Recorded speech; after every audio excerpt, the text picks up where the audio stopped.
Will you pray with me? God of wisdom and wonder, we gather at this threshold. We give thanks for this community of learning, for classrooms and conversations, for libraries and late nights of studying. Thank you for these moments of friendship where we discovered more about ourselves and our world. May we continue to ask courageous questions, commit to seek truth, and keep our hearts open to compassion. As future leaders, guide us to serve the common good, to seek justice, to cherish beauty, and to care for a world aching for wisdom and hope. Amen.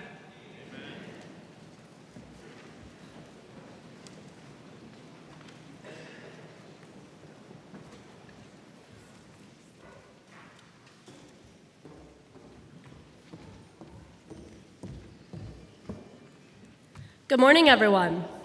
My name is Jessica McHenry, and I am the current class of 2026 president, and I will be returning for the fall semester to serve another term as class president.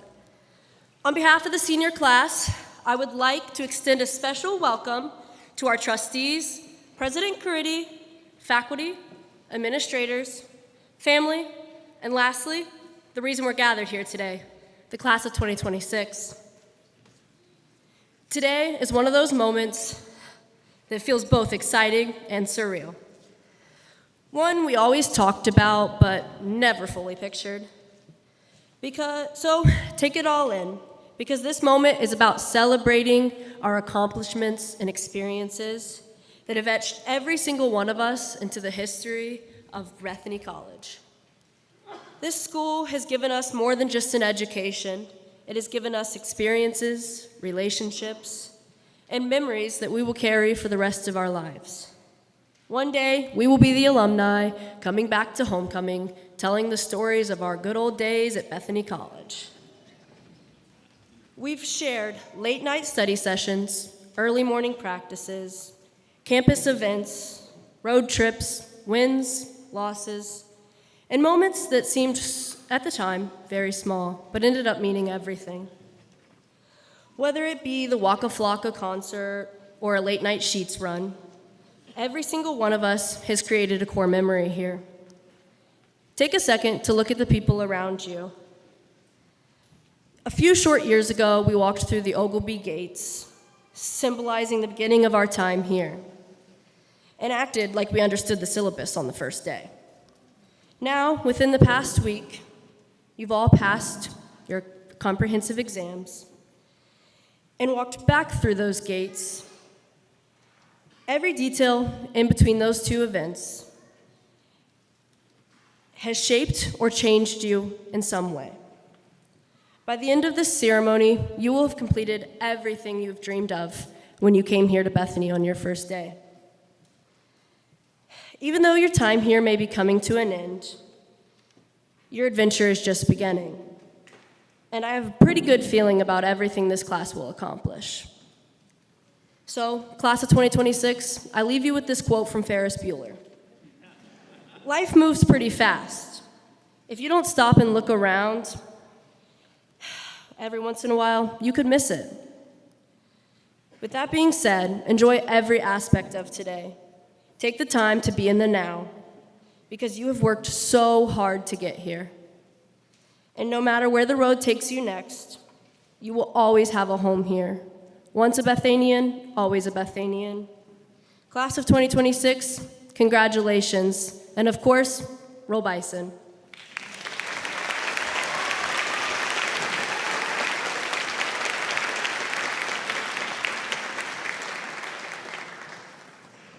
You don't know how true that statement is. What a fabulous day. And I'm truly honored to stand before you not only as the chairman of the board of trustees, but also a graduate. I'm also a parent of graduates, a sibling of graduates, and a spouse of a grad. Today truly is a fabulous day. Now, first off, of course, congratulations to the graduates. You've worked so hard to get here, and we couldn't be more proud of each and every one of you. To the families, the friends, the loved ones here today, your support, encouragement, patience have been the backbone of these graduates' journey. And to the dedicated faculty, the dedicated faculty, the coaches, the administration, and the staff, we say thank you to you. Your unwavering passion, guidance, and commitment have shaped these students and created a community where dreams can become reality. You've inspired, you've challenged, you've mentored these young minds, and for that, we are all truly grateful.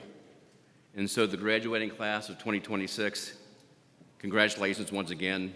We're so proud of each and one of you, and we're great looking forward to all the amazing things you will accomplish in life.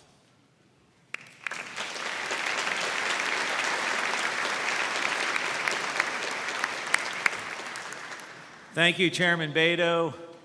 Thank you, Lauren and Jess. You guys did remarkably well. I hope I do as good as you up here. Greetings. It is such an honor and blessing to be with you today. I'm Jamie Caridi, the president of Bethany College, and today is what it's all about. We could not be more excited to have all of you with us. In a special way, I want to thank Bob, our distinguished guest, who I'll have an opportunity to introduce shortly, as well as his wife Susie and their friends for being with us and joining us on this special day. This is a big weekend for a variety of reasons, so before I start speaking about our commencement, moms and dads, you're pretty special too. And in a special way, it's Mother's Day weekend. So if you're a mom and can stand up, and if you can't, raise your hand. We want to honor our mothers in the crowd.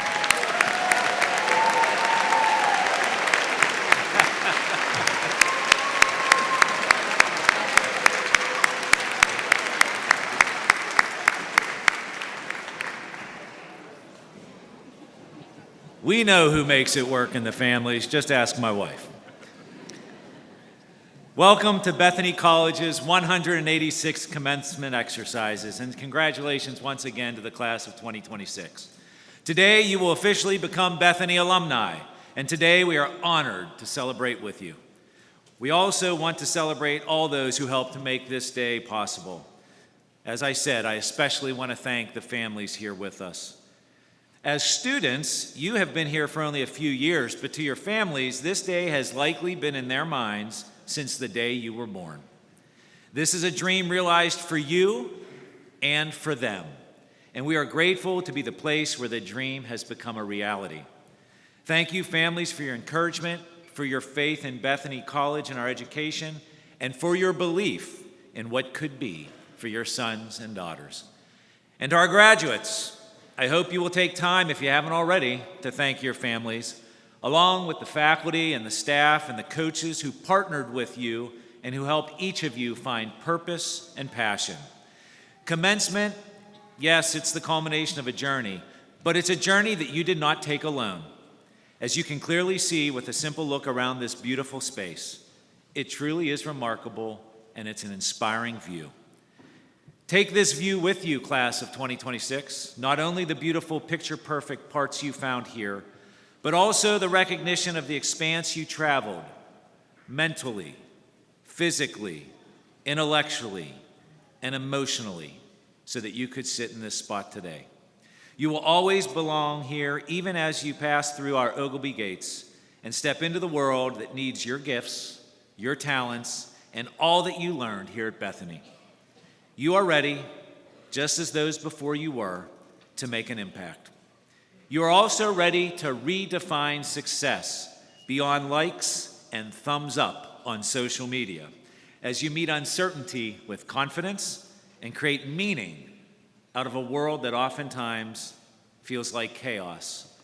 We need you to model what it looks like to promote a world of worth and value for everyone to see. But don't forget to come back and see us again.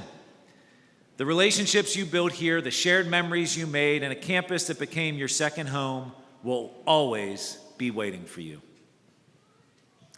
What is also waiting for you today is a long-standing tradition at Bethany College. After the ceremony, take a moment to look closely at your diploma. Yes, you'll see my signature and that of our board chair, but you'll also notice something more that is unique only to Bethany. Scattered across the page are additional signatures from members of the Bethany community. Each year, I'm asked, why do we do this? Well, because the Bethany community is just that, a community.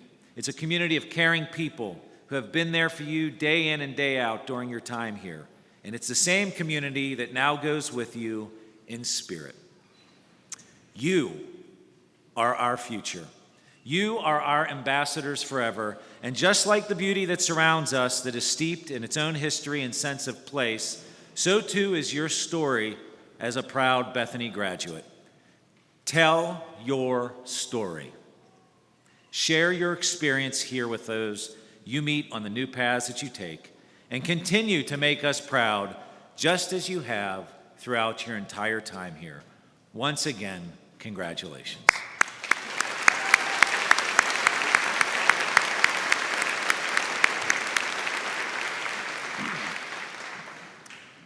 I now have the privilege of introducing our distinguished speaker, who we have the honor today of conferring with an honorary degree. Wheeling in Bethany's own Bob Orr. For over 40 years, Bob led a distinguished, award-winning career in broadcast journalism, the majority of which was with CBS News as the network's Justice and Homeland Security correspondent. In his time with CBS, Bob covered major national and international events, including the Boston Marathon bombings, the death of Osama bin Laden, and the Sandy Hook Elementary School tragedy. He also reported heavily on terrorism and national security, including the rise of ISIS and the operations of al-Qaeda, and served as a key contributor to CBS News' historic coverage of the September 11th attacks, providing live reporting and breaking developments as the unthinkable unfolded. Among his collection of awards are 4 National Emmy Awards and the prestigious Alfred DuPont Columbia Silver Baton, the latter of which was for his coverage of the Sandy Hook Elementary School shooting in Newtown, Connecticut. Along with his growing expertise in these fields, Bob also led with integrity as he covered aviation and transportation, including the Columbia Space Shuttle disaster and several high-profile airline crashes. In fact, his excellence in investigative journalism helped uncover a design flaw in the Boeing 737 rudder system following the 1994 crash of U.S. Air Flight 427. In 2015, Bob retired. But a person with his passion, frankly, never fully retires. Today, Bob continues to be active in his community, where he is frequently invited to speak on such topics as terrorism, media responsibility, and the First Amendment. The Bethany College community thanks you, Bob, for your dedication to your field, for guiding us through some of the most challenging, upsetting, and difficult moments in our nation's history, and for leading with truth in every story you shared with us and the world. I now ask Bob Orr to please rise. Mr. Chairman.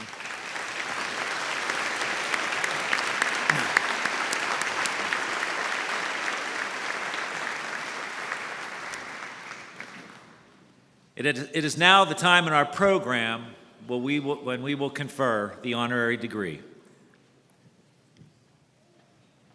By the power vested in me as president of Bethany College, I confer upon you, Bob Orr, this day, an honorary doctorate, granting you all the rights, privileges, and responsibilities therein.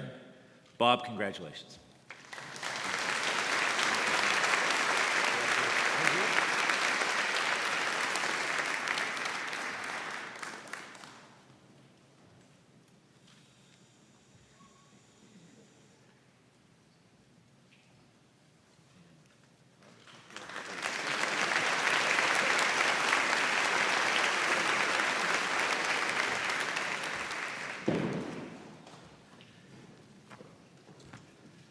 Please join me in welcoming Dr. Bob Orr to the podium.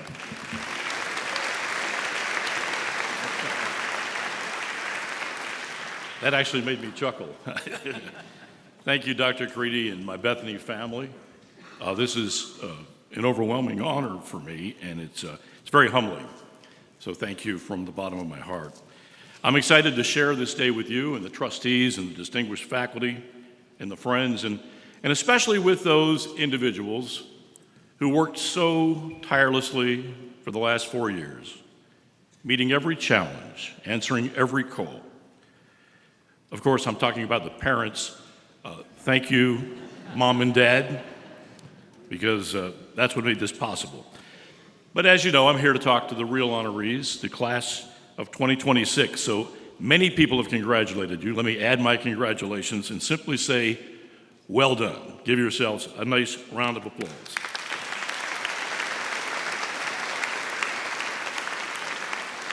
Now, 51 years ago, I sat right where you're sitting today, right in one of those chairs. And as I sat there, I had the world in front of me, all my dreams in front of me, and I remember having kind of one overriding thought in my mind, and that was, I sure hope the speaker doesn't drone on and on. And I share that hope with you again today, so I promise I'll do my best. But truly, we have some work to do. Now, my presentation today will not involve Snapchat or TikTok or Instagram. I'm not up to speed on any of that. This is old school. This is face-to-face. This is communication, me talking directly to you. And that's what we need more of right now. We need people who will step out and talk directly to other people. Because frankly, we are not having enough conversations, and that's a problem. In today's communications, we tend to talk, or probably we text, past each other. All the context is lost in the messaging. It's muddled, and consequently, we don't develop a deep understanding that we need if we're going to find solutions to all the problems we have, and I'll go through those in a second. But there's rich irony in this. We live in the most technologically connected era man has ever known, but we are badly disconnected. In this year, in which we celebrate the 250th birthday of the United States, we have a badly divided, politically polarized country. The divisions are significant, and you know what they are. They're liberal and conservative and rich and poor and urban and rural, black and white, red and blue. These are fissures that run through every issue, through every challenge. Now, to bridge those societal splits that exist right now, we have to start by reconnecting on a personal level. Now, you're probably thinking, I probably would be if I were you, I'm just one person. I can't change all that. Why me? Why now? I think about the words of civil rights activist John Lewis when he promoted activism, and he ran into those kinds of questions. And Lewis said famously, if not us, then who? And if not now, then when?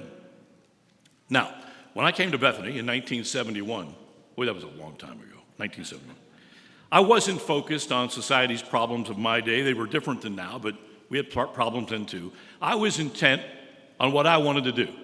I wanted to be the next play-by-play voice of the Pittsburgh Pirates. And I started by calling Bison football games on the radio here, and I thought I was off to a pretty good start.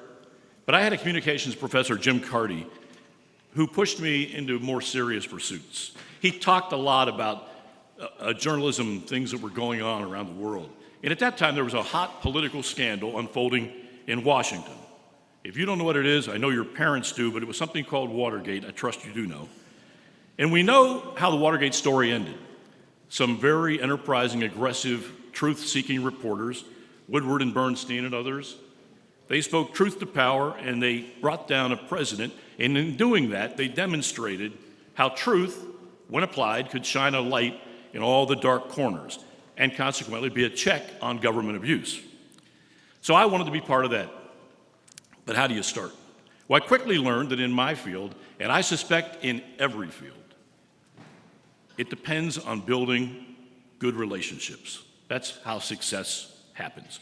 For a reporter, relationships come kind of naturally on the source side, where you're trying to develop sources. If you're good at what you do and you have a track record that's proven and you're accurate, reliable, and you're accountable, that takes care of itself. But on the audience side, which was very important to me, that's a little trickier because the audience can be a little fickle. Over 43 years, I had lots of viewers write or call questioning my character, not always agreeing on what my transgression might be. Some said, oh, you're just a liberal apologist. Heard that a lot. Others thought, though, maybe I was a right-wing nutcase. Heard that occasionally. This has something to do with confirmational bias, and I'm going to circle back to that in a minute. It's very important that we all know what that is. At a base level, I think the readers and the viewers felt that they needed the media, even if the media could be very annoying at times. Tell you one quick story. I was anchoring the news in Columbus, Ohio, and there was a rumor that the mayor was using city money to finance a sex scandal. You know, he was involved with an underling, or allegedly. He kept denying it, but an enterprising private investigator followed the mayor on a business trip to Chicago, and he took pictures of the mayor kind of not having business, but making out with this underling on a park bench. Well, since the mayor had previously and repeatedly denied having the affair, and he really railed against the press for bringing it up, and since we found that he used city money to pay for that little dalliance in Chicago, we aired 2 pictures on the news, just to call him out. Well, the viewers didn't like that, and the phones were going crazy. I mean, the phones in the newsroom were just going crazy. And I was helping them answer the phone, so I picked up the phone, and this one guy says, I want to talk to that SOB Bob Orr. And I said, well, you're lucky today, first-time caller, because you got him. And he said, you know, I thought you were better than that. You're just like the rest of them. You're a sleazy sensationalist. I'm never going to watch you again. I can't believe that you did that. And he's getting ready to slam the phone down in my ear, and you can sense when that's going to happen, right? And I'm bracing for that. But before he does it, he says, I have one question, though. I said, what's that? He said, well, you see, my wife was at work, and she didn't see the early news. Any chance you're going to run those pictures again tonight at 11 o'clock? That absolutely happened, I'm telling you.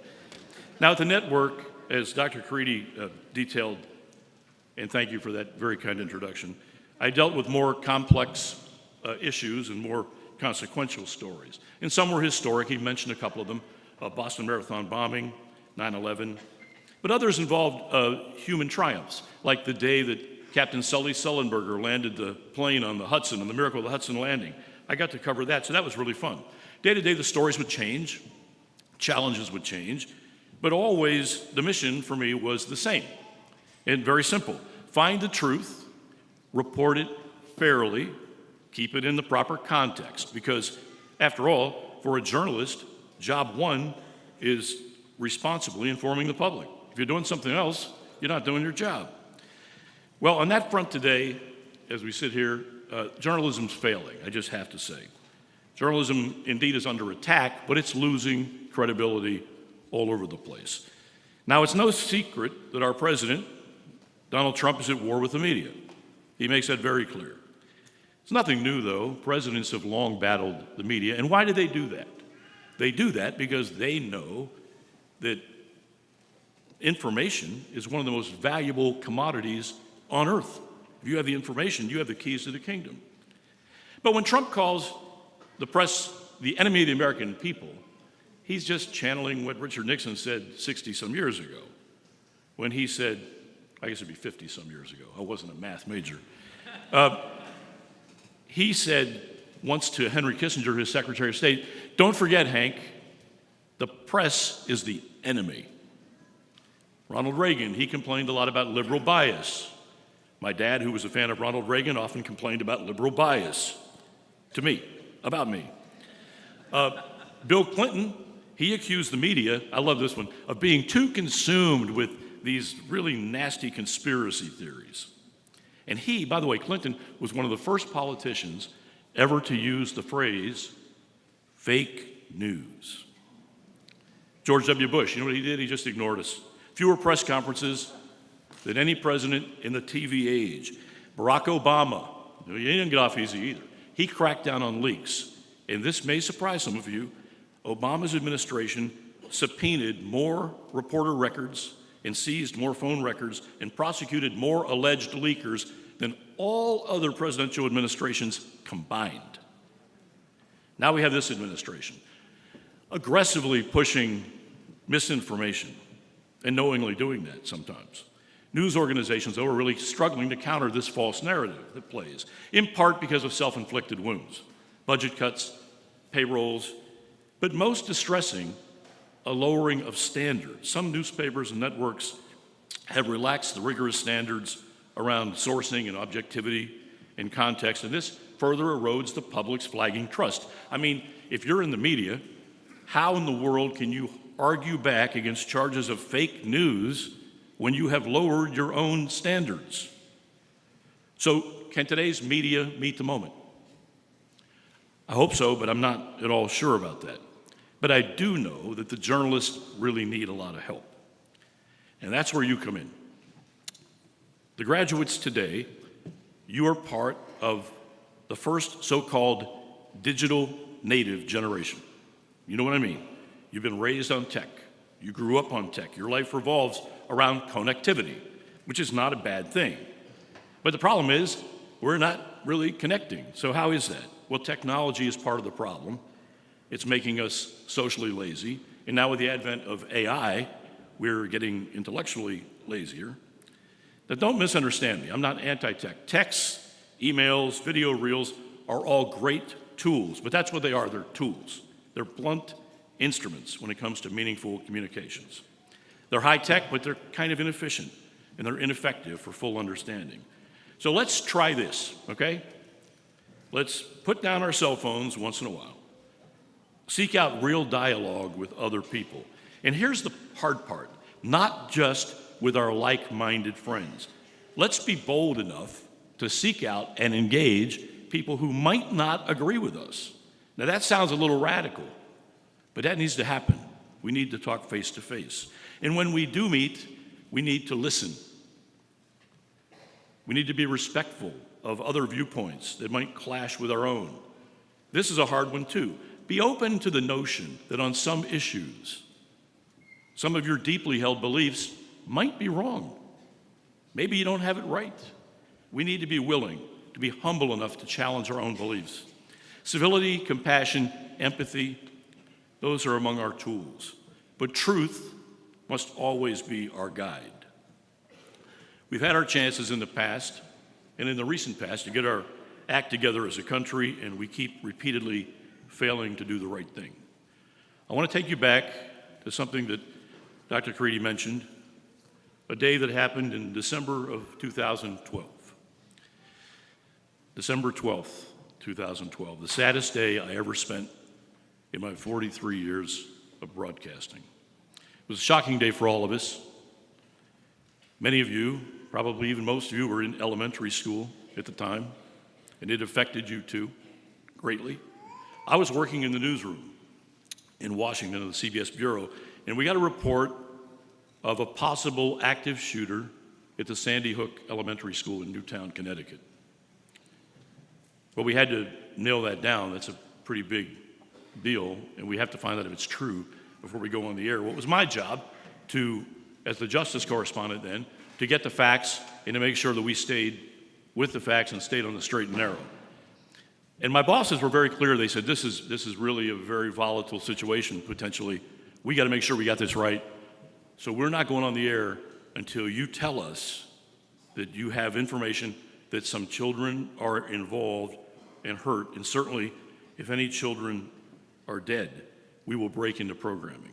Now, it takes about 100 people to put one person on the air at the network. So about 100 other people all get ready to go on the air, get the lights ready, the cameras, all that. And I'm on the phone, hoping that this isn't true, but trying to make sure I know what it is, if it is true. I'm not getting very, very far. I can't get the information. I finally reached out to one friend of mine who was just so happened to be a high-ranking official at the FBI. I didn't call him often. I respected, that there were lines I didn't want to go over too often, but this was important. And I said, hey, what's going on at Sandy Hook? And he just said, oh, it's bad. And I started waving my arms to all the people around me. I said, that's like a silent signal to, let's get ready. I'm going to get something here. I said, well, how bad? And he said, I don't want to talk about it. I heard his voice catch. I said, were any kids hurt? He said, yeah. I said, any kids dead? He got more emotional. He could barely get out a weak yes. And now I'm really panicked, and I said, is it more than one? And he doesn't answer. More than five, he doesn't answer. And then he got very emotional, and he quietly said into the phone, Bob, I'm afraid it might be 20. Horrible. I somberly reported the news. That was my job. I was on the air all day until it was time to take a dinner break. But I didn't eat. I just found a quiet place in the newsroom, which is a hard thing to do sometimes. I sat down by myself and I cried. It was a hard day.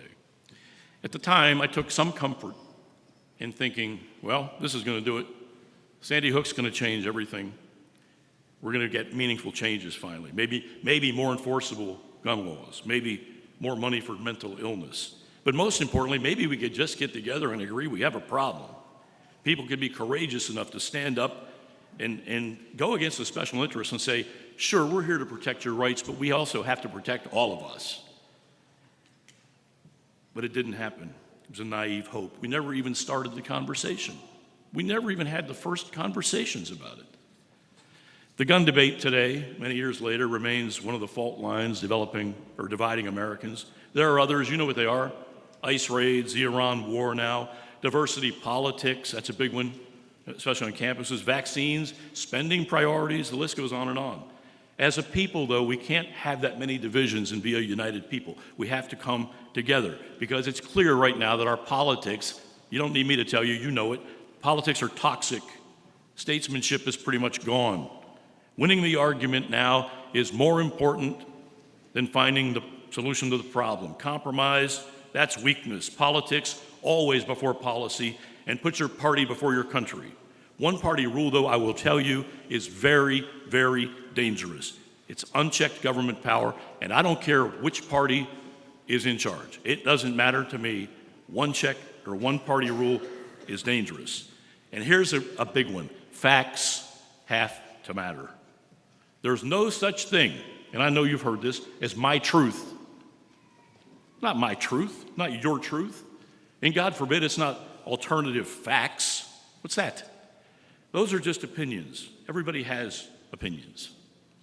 Truth is an absolute defense. It can't just be swatted away because somebody says it's inconvenient. To both parties today, I will repeat something I've said many times publicly. Stop weaponizing deliberate misinformation for political gain. Just stop it. Stop it today. And stop attacking those who are trying to pursue the truth. Now let's quickly just talk about bias, because it's a problem. It exists in the media. I won't pretend it doesn't. It's there. It shouldn't be. Bias also resides in the hearts and minds of readers and viewers who seek validation of their own narrow beliefs by only reaching out to those sources that agree with them. That's called confirmational bias. It's an echo chamber. It's divisive. Media content, and I say this to the media bosses, should never, ever, ever be driven by ideological agendas. We all should be more skeptical of publishers and broadcasters and online hosts who choose political sides. We have to hold the media accountable.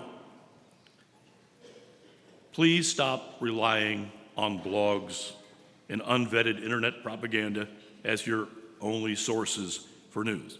You won't find answers there. You might get close, but you won't find answers there.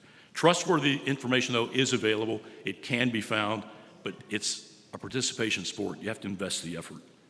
As voters, each of us has a duty to proactively seek the truth and then act on what we know. In this age of political disinformation, it's hard.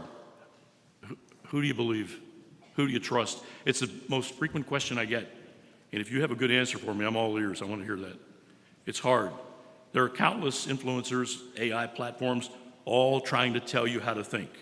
Do not let that happen. If you remember nothing else I said today, just remember, don't let somebody else tell you how to think.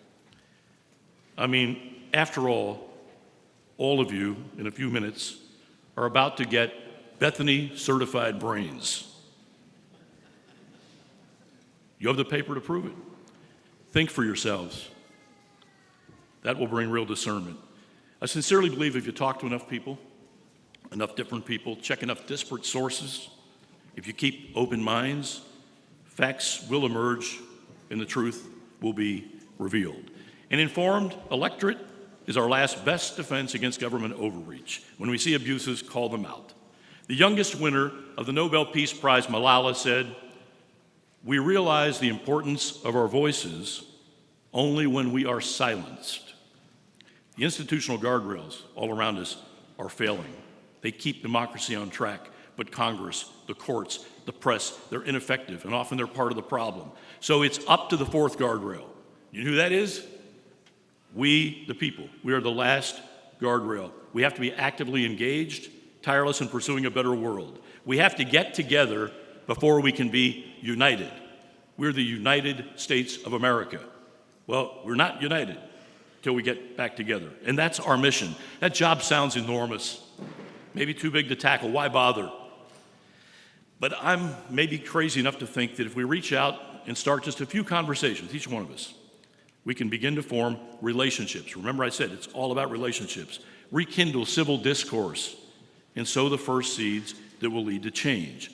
Now, in closing today, I offer the encouraging words from a philosopher who is a star from your own generation, singer-songwriter Billie Eilish.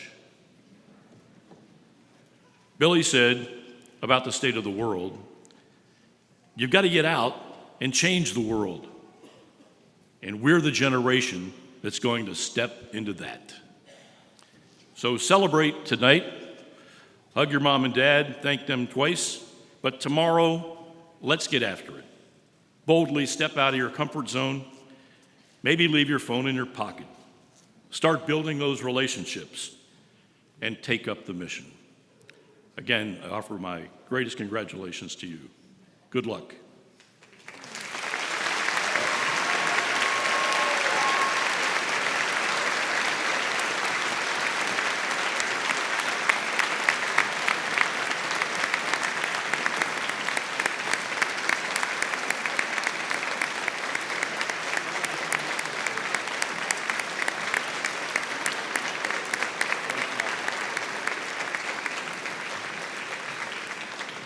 Wow.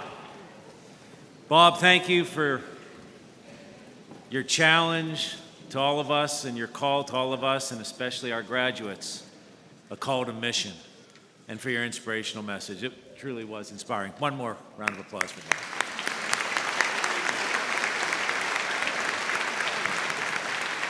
Bob. I now ask you all to please rise and join us in the singing of America.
Listed in our official program are the names of candidates who have met all the requirements for graduation from Bethany College, and I hereby certify that they are worthy to receive the degrees of Master of Business Administration and Master of Education, or that they will be such with the successful completion of the studies for which they are currently registered.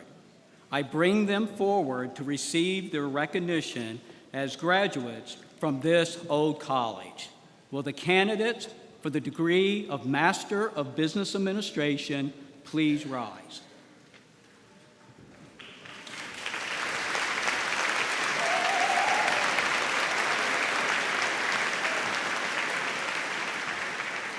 By authorization of the faculty and trustees of Bethany College, President Caridi, I present to you these candidates for the degree of Master of Business Administration. By the authority vested in me by the charter of this institution, as issued by the Old Dominion, I confer upon you the degree Master of Business Administration, with all the rights and privileges thereunto appertaining. Jackson Barnett.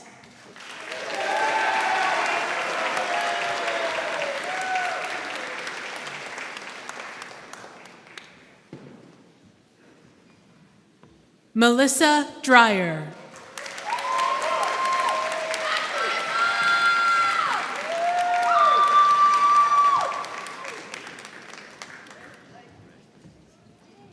Troy Hickson.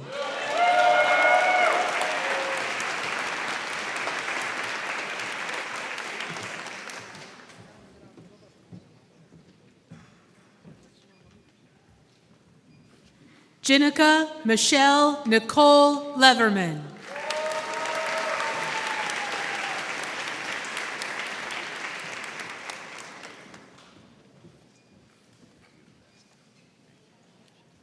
Trey Mantle.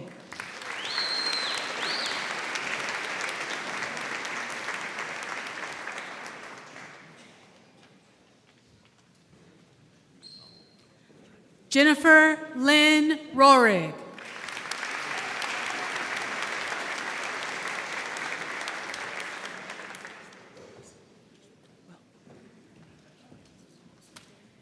Timothy Tyndall Jr.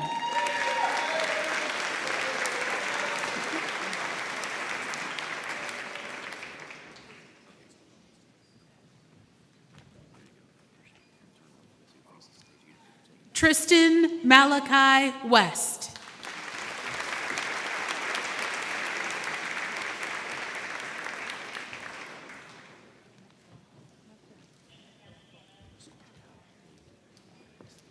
Ashley Wheeler.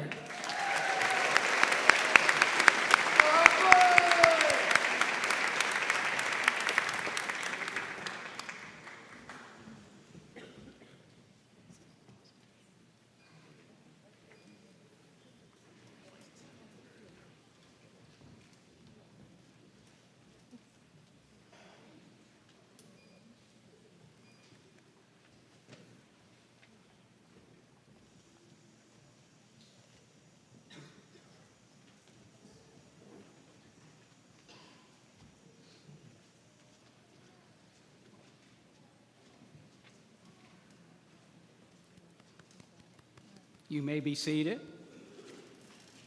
Will the candidates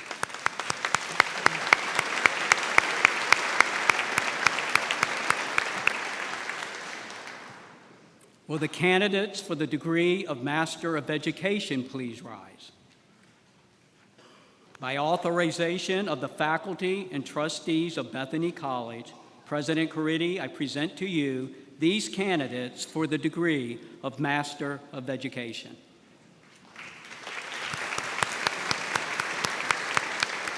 By the authority vested in me by the charter of this institution as issued by the Old Dominion, I confer upon you the degree Master of Education with all the rights and privileges thereunto appertaining. Lindsay Garrison.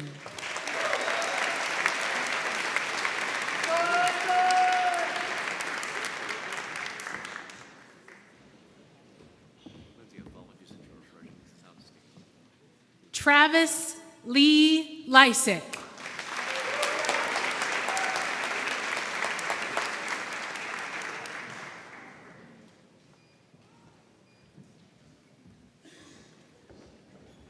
Courtney Elizabeth Rosario.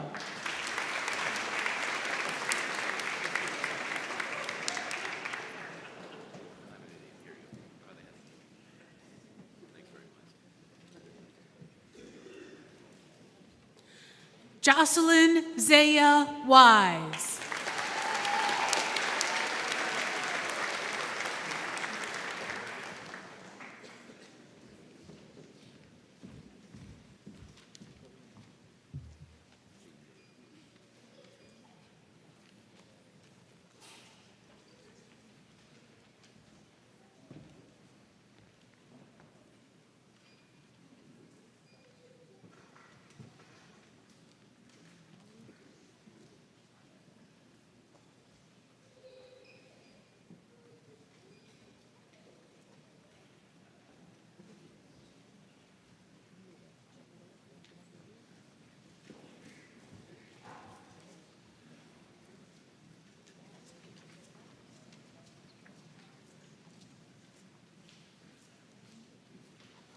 You may be seated.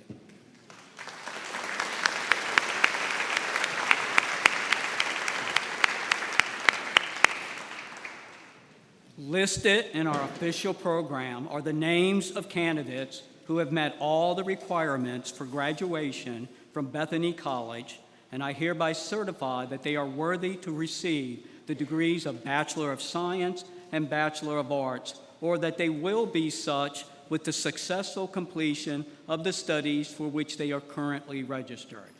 I bring them forward to receive their recognition as graduates of this old college. Will the candidates for the degree of Bachelor of Science please rise?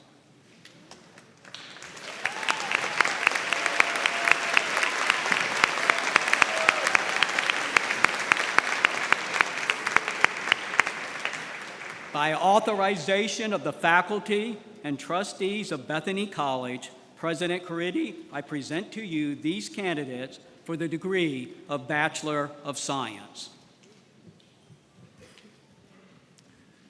Upon the completion of your academic requirements and with the approval of the faculty and trustees of Bethany College, I'm honored to proclaim that by the authority vested in me by the charter of this institution as issued by the Old Dominion, I confer upon you the degree Bachelor of Science with all the rights and privileges thereunto appertaining.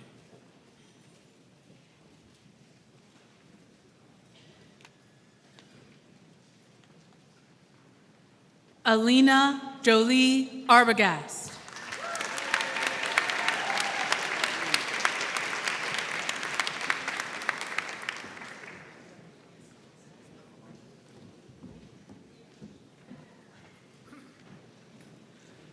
Monica Bird Montilla.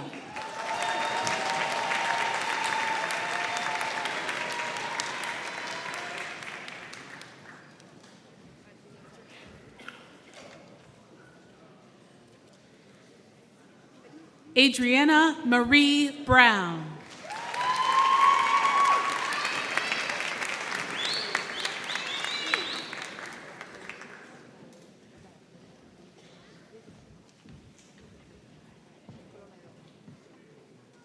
Jada Lee Carter.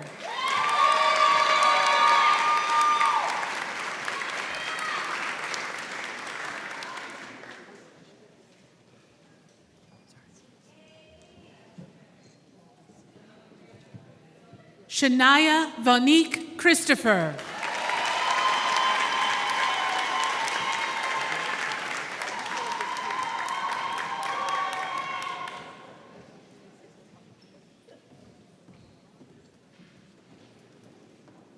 Olivia Cox.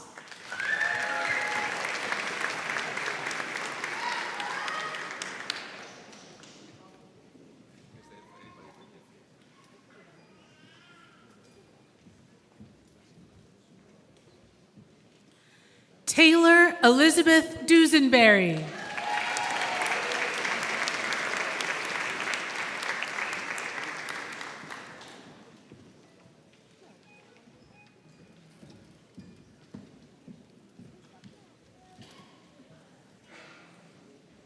Felicity Abigail Eli.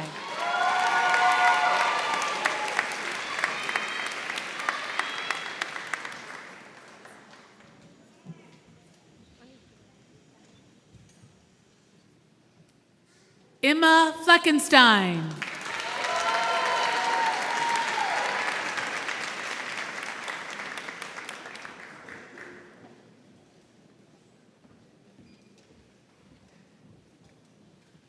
Reese Henderson.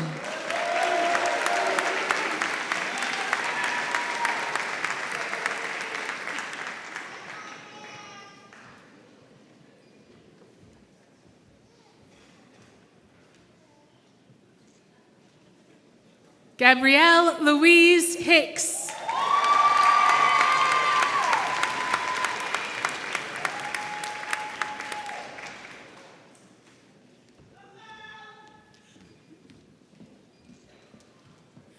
Brandon Heiser.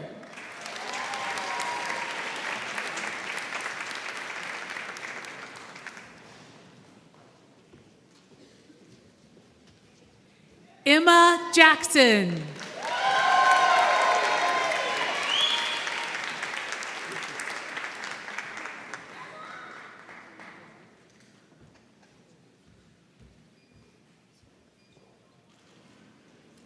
Ariel Elizabeth Knopsnyder.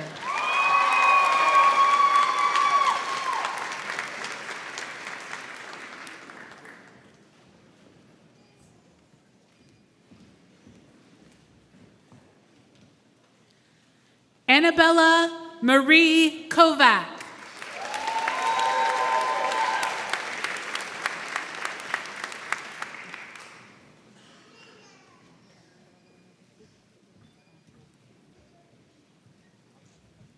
Joseph Tyler Koval.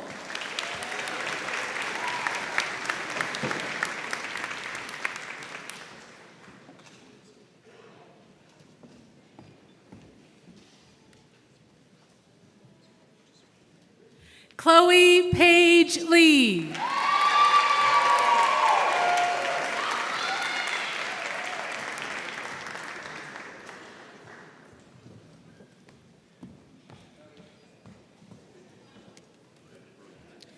Taylor Angel Love.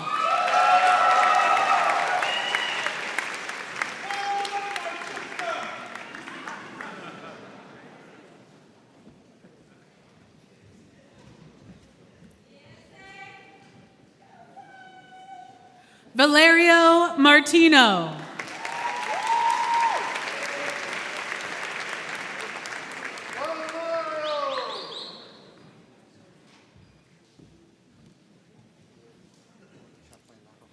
Ethan McHugh.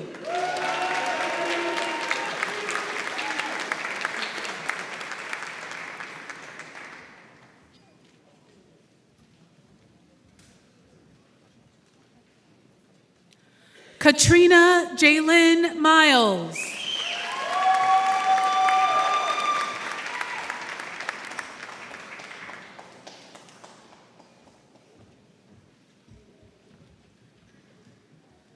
Francesca Mullis.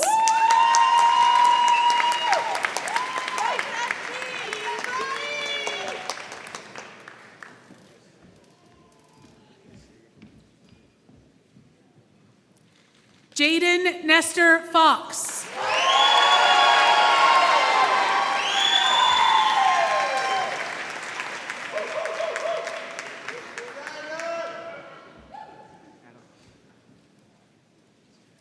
Brooke Ashley Oler.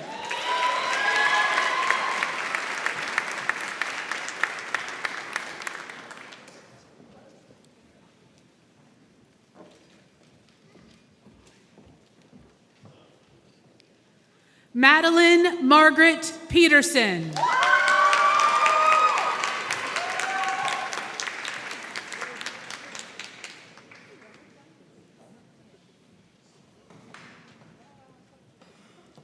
Miriam Louise Peterson.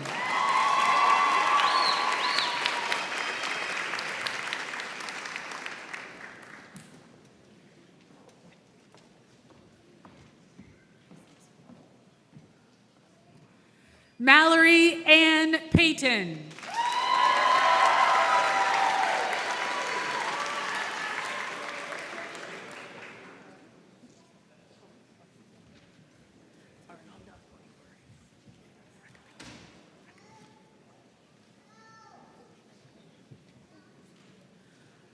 Maria Victoria Katerina Recabieta.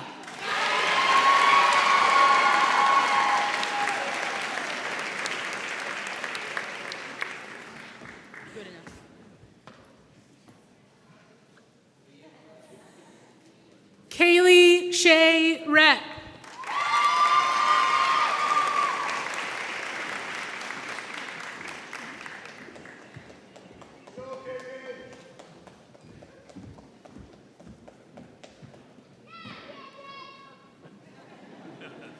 Dina Renee Rosenthal.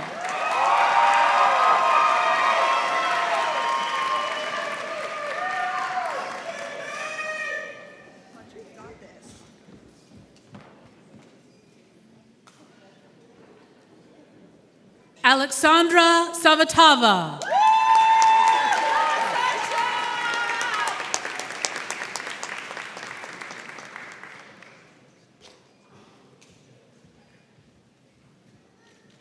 Elizabeth Schubert.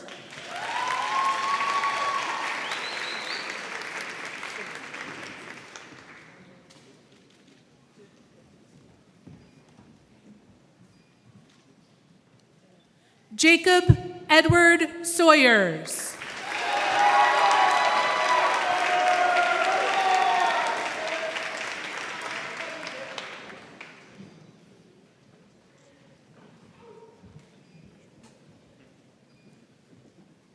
Emily Lou Winger.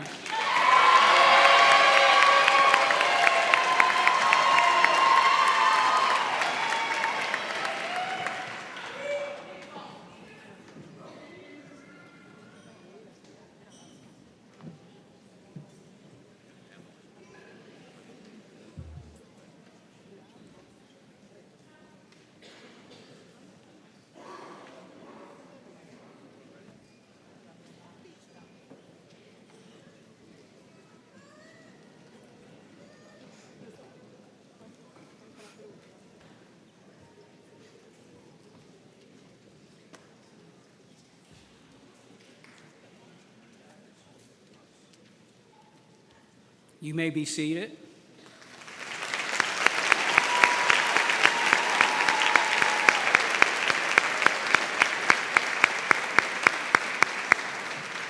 Will the candidates for the degree of Bachelor of Arts please rise?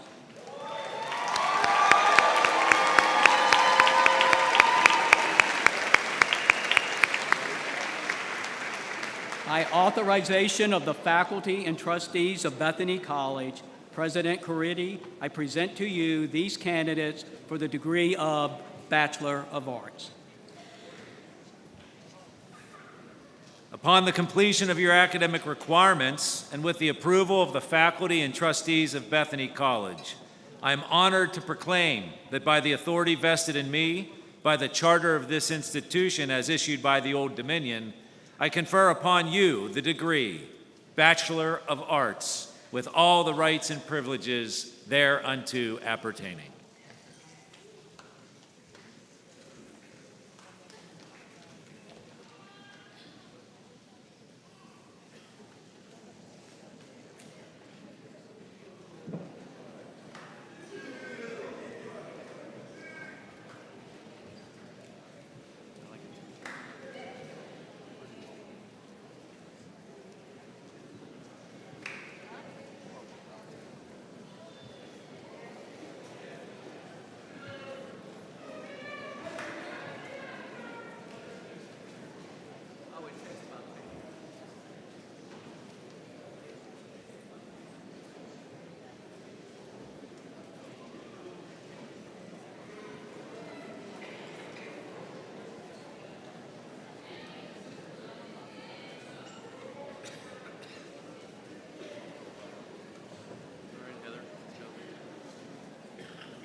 Jaden Allen.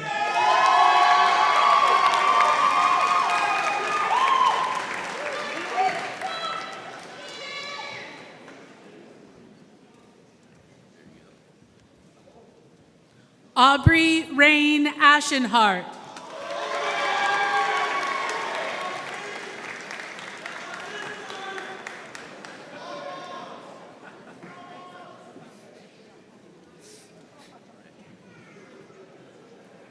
Isaac Joe Baldwin.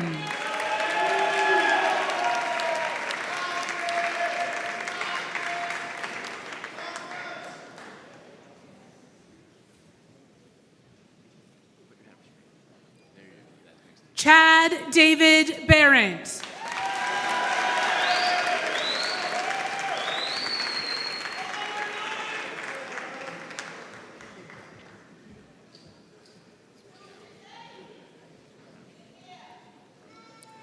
Jasona Michelle Ballou.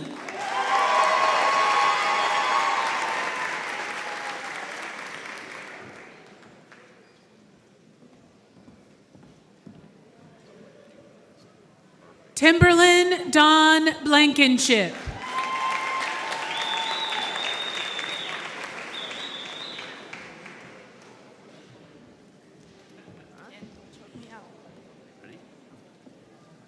Catherine Louise Bodai.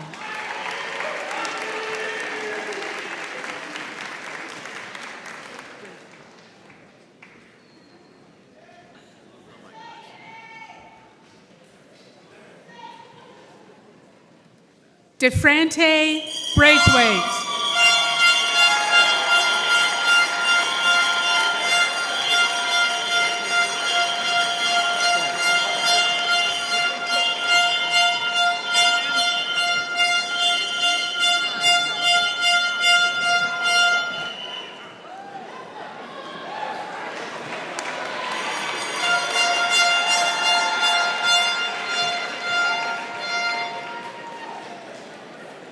Avery Ray Bramer.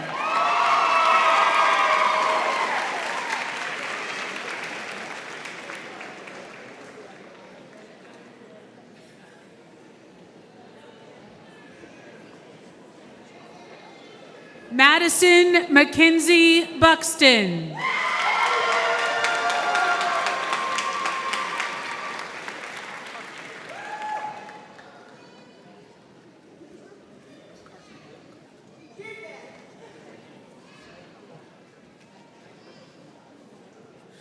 Brandon Carcamo.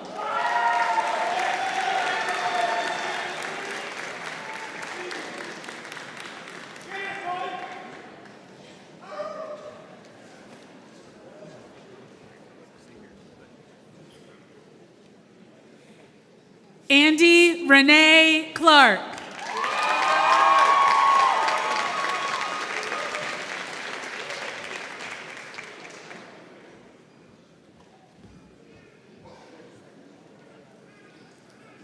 Marco Anthony Cole.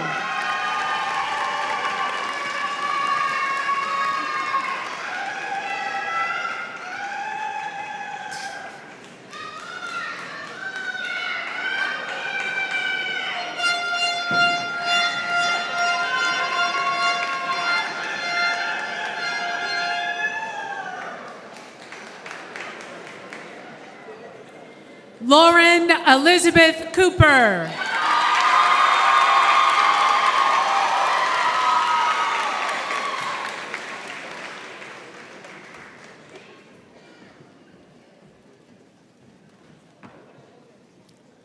Leanza Ann Craig.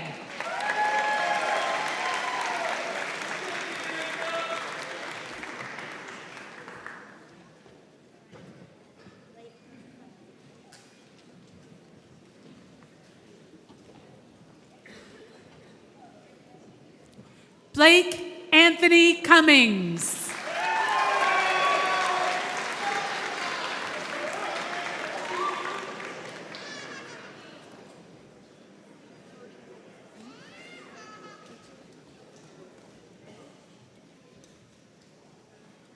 Cody Earl Arley Davis.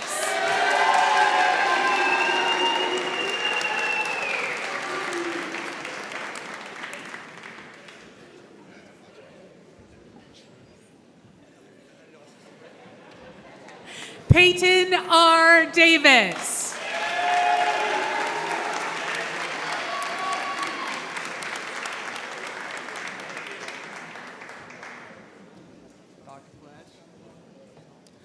John Devin Diosi.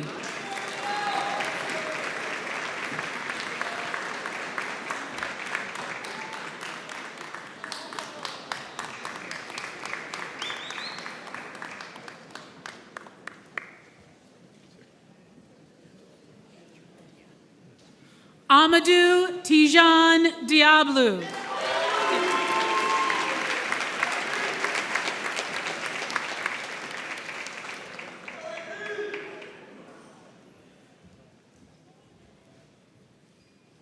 Roman Anthony Frankovich.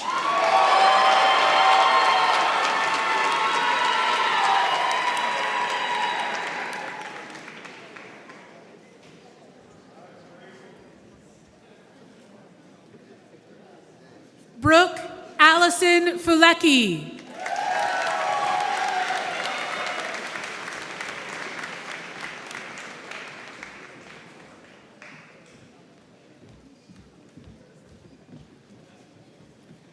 Tyler Jameson Geckler.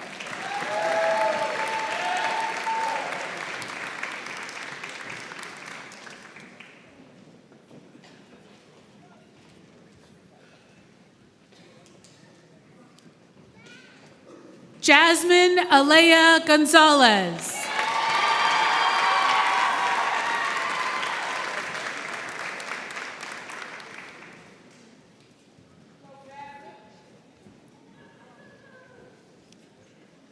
Benjamin James Guffey.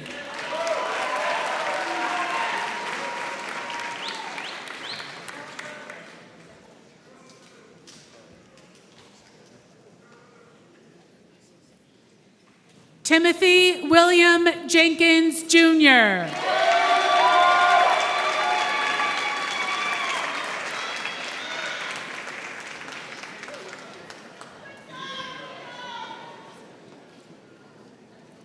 Tyler Kita.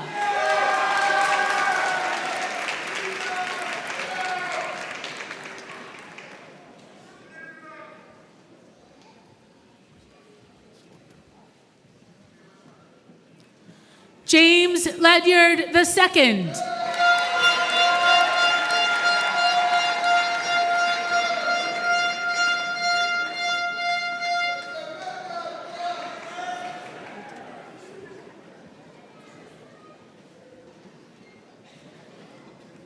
Mari Ray Evans.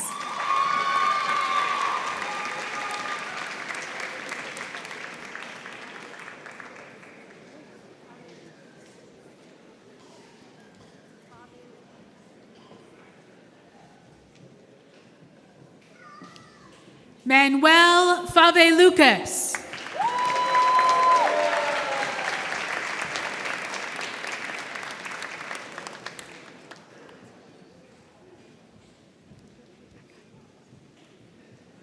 Lacey Marie Fout.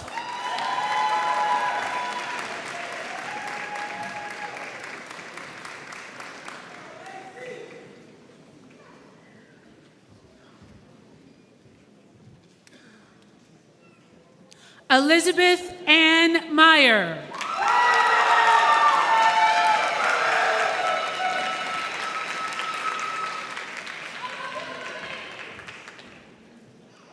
Brooke Ann Markland.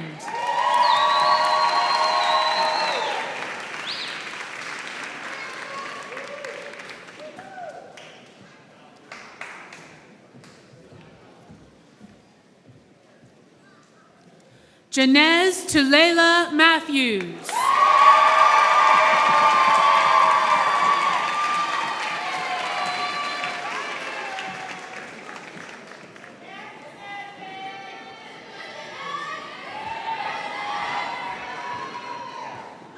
Gavin McAllister.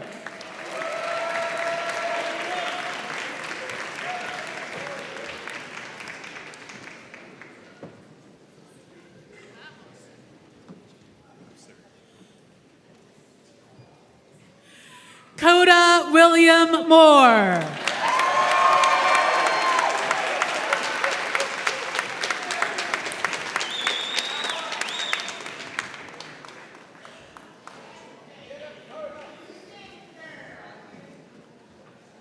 Trista Nicole Morris.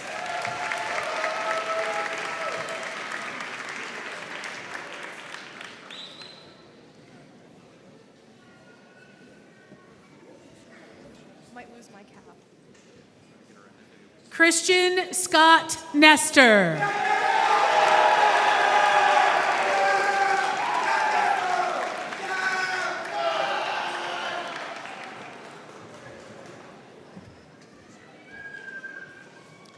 Sunny Pulicetti.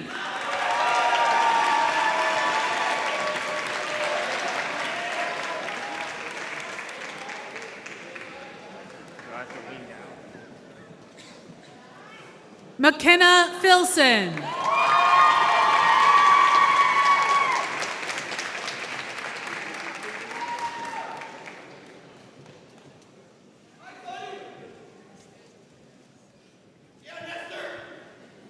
Cadley Brooke Potter.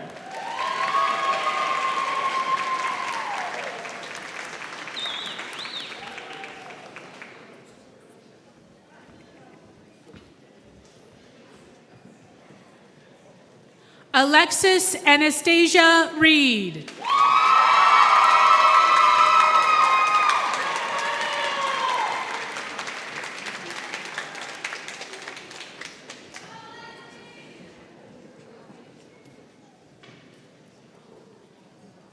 Summer Grace Rydell.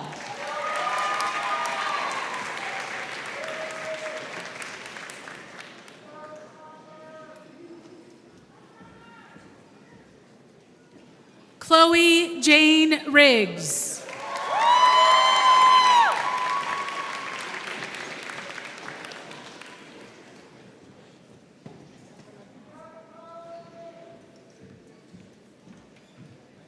Leslie Eileen Sanchez.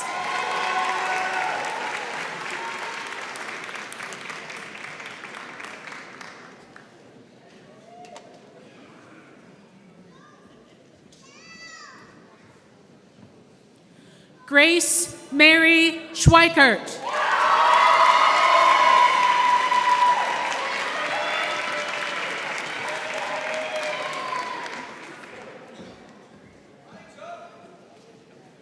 Amelia Rose Scott.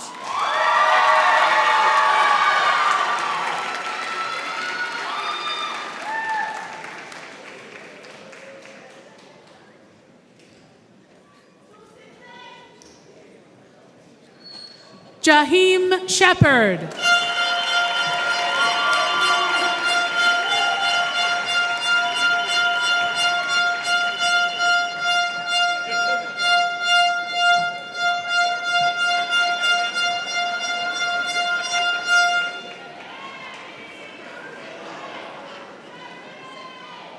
Justice Smith.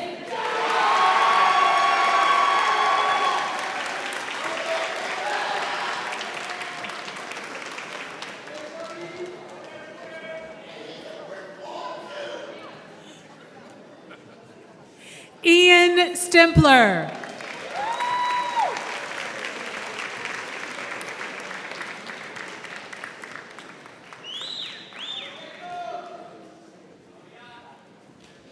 Carly Marguerite Street.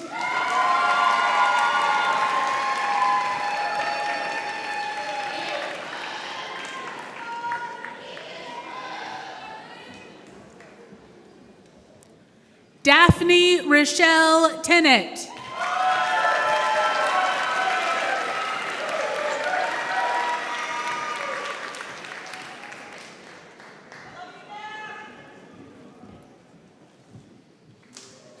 Ava Leanne Thompson.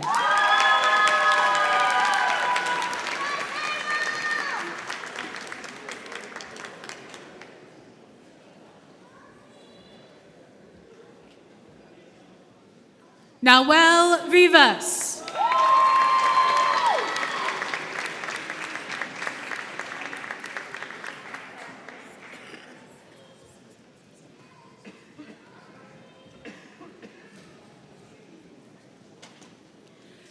Madison Lindsay Susan Wagner.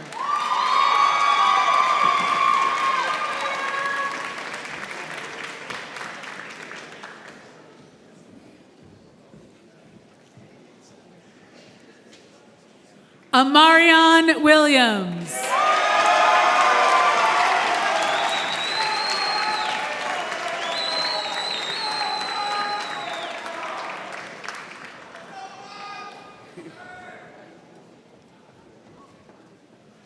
Natalie Madison Wynn.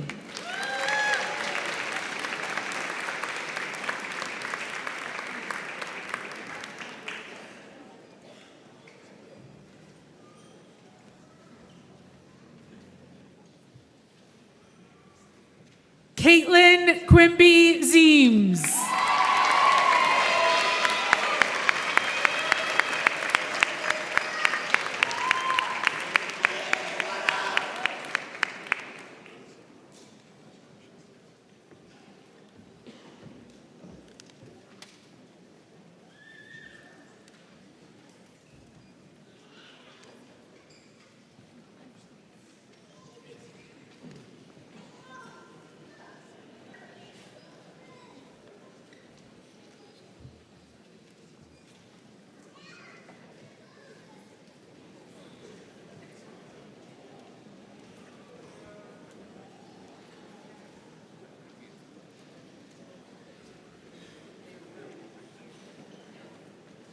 May all of today's graduates please rise.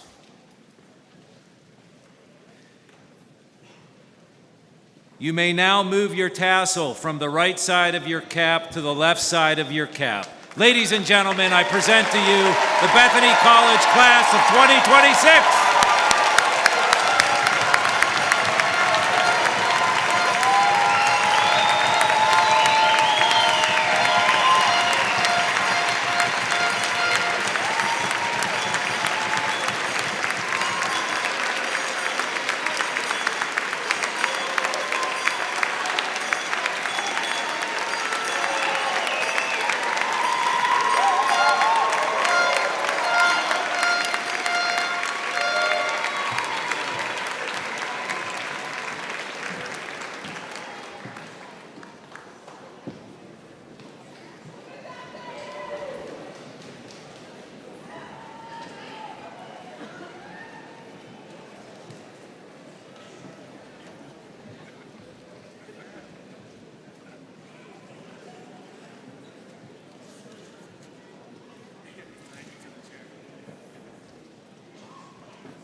The Orion E. Scott Award recognizes students with the highest academic standing in the graduating class of 2026.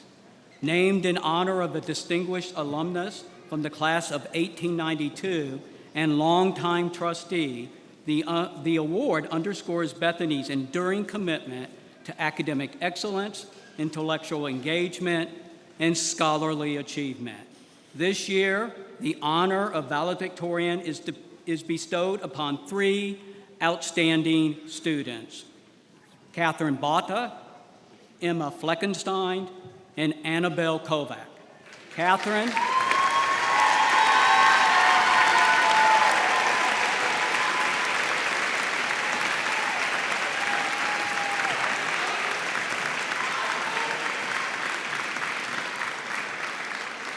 Catherine, Emma, and Annabella, please come forward.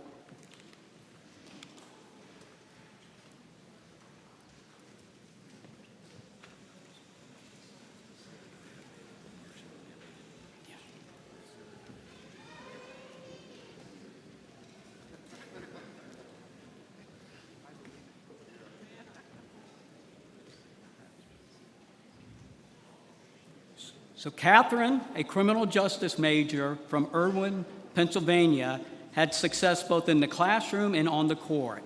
In addition to her major, Catherine completed minors in Spanish and accounting and earned distinction on the comprehensive exams. Playing since her freshman year, she earned honors on the court as a member of the women's basketball team. This season, she led the team in rebounds and blocks and was named to the PAC Women's Basketball Sportsmanship Team. Kate is a Kalon Scholar and completed projects in each of the program's pillars of active scholarship, leadership, and service. Kate will begin law school at Duquesne University in the fall. Congratulations, Catherine.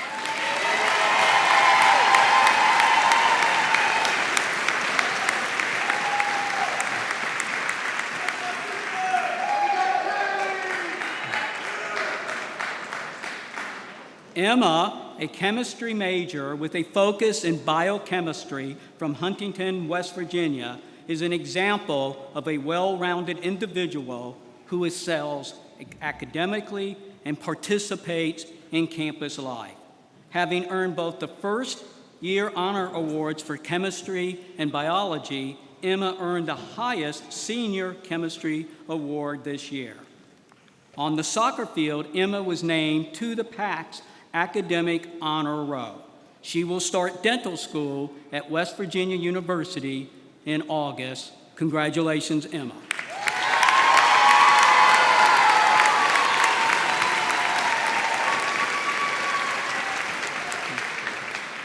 Annabella, an environmental science major from East Canton, Ohio, contributed to the Bethany community through her love for science, the environment, and music. Annabella has a passion for the environment that shines when you talk to her or see her in action in the field. She completed a study in the Eastern Hellbender as part of an ACA Ledford Scholarship.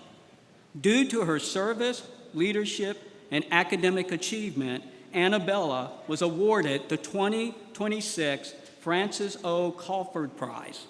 This summer, Anna will complete an internship with the Forest Steward Guild in New Hampshire, and then she will pursue a postgraduate degree. Congratulations, Annabella.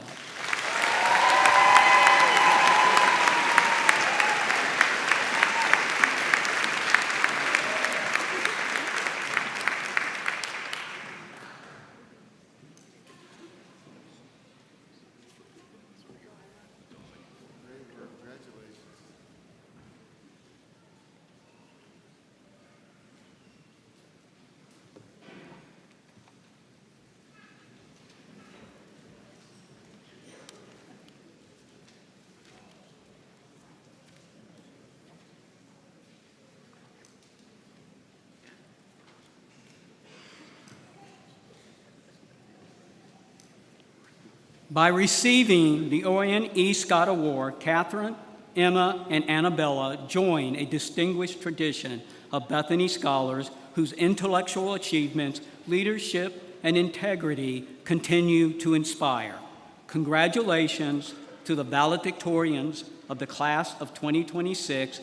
Your accomplishments are a testament to your dedication, and we look forward to the contributions you will make in the years ahead.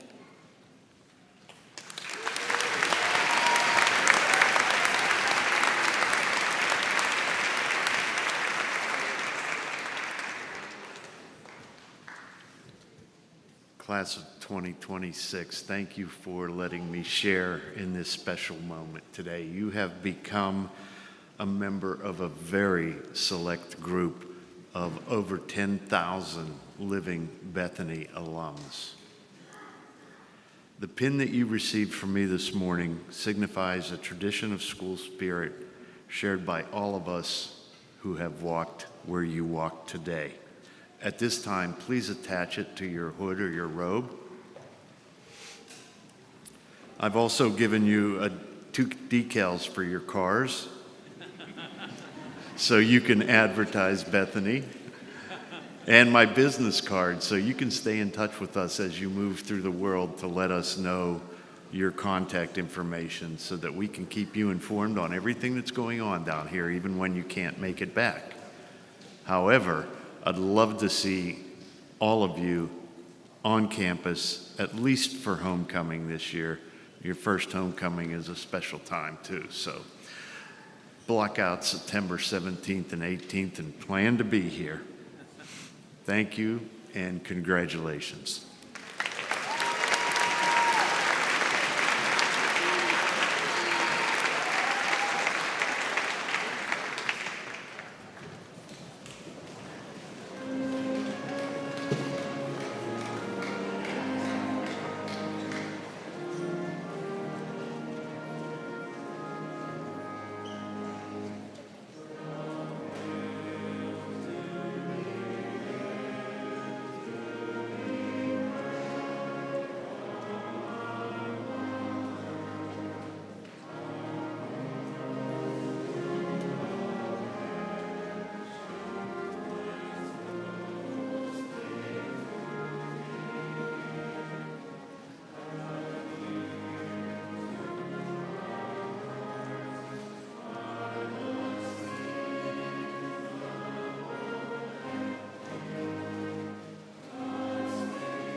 Friends, receive this blessing. A blessing is like a gift we offer to each other, and then I hope you take it out and share it with a world that desperately needs it. So I invite you, unite your body with your spirit, hold out your hands as if to receive a gift.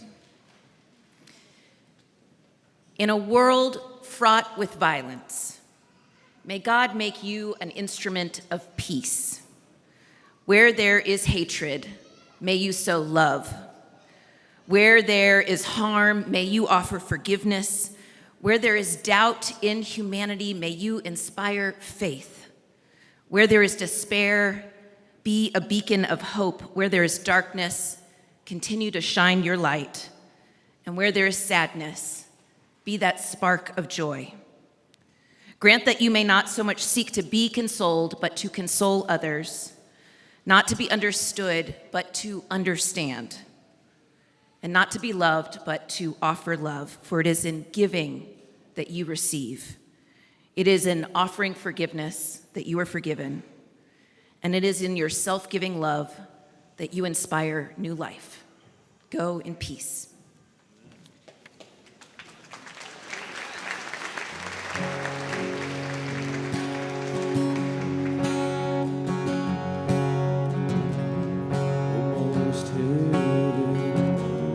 West Virginia, Blue Ridge Mountain, Shenandoah River. Life is old and older than the trees, younger than the mountains, blowing like a breeze. Country roads take me home to the place I belong.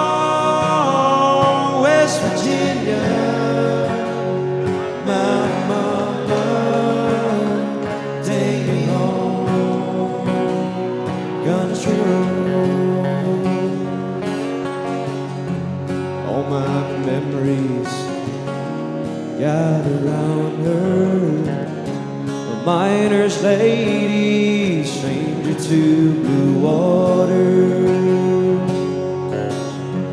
dark and dusty, painted on the sky, misty taste of moonshine, teardrops in my eyes, country roads, take me home to the place I belong,